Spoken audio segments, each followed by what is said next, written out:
Hi, it's Tuesday, March the 1st. We made it to March. And this is also known as Fat Tuesday.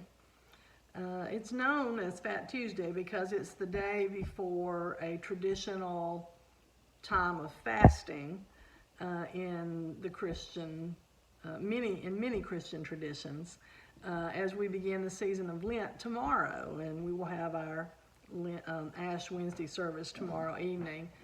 But in the season of Lent, we dedicate ourselves more fully to the way of Christ as we remember what God has done for us, and as we humble ourselves before God, knowing that God has the answers and God has life in Christ that we need. That is our source. We are dust, and to dust we will return. But God is eternal. Well, I don't know if you're giving up anything for Lent.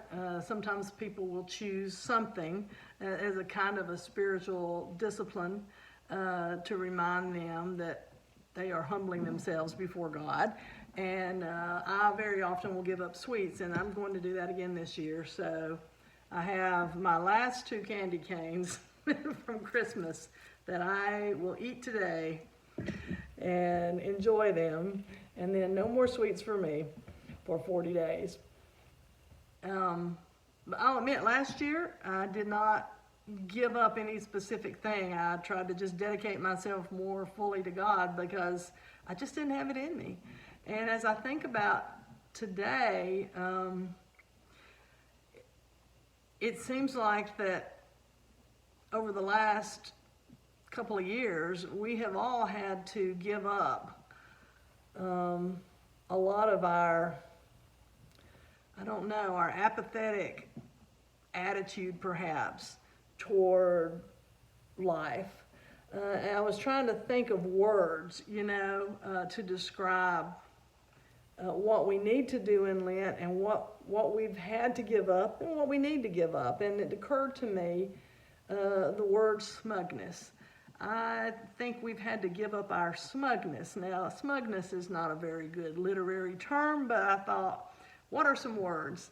And I'll do this a lot of times. So I looked up the synonyms for smugness, and I just felt like God was saying, yep, there it is. There's what you need to give up for Lent.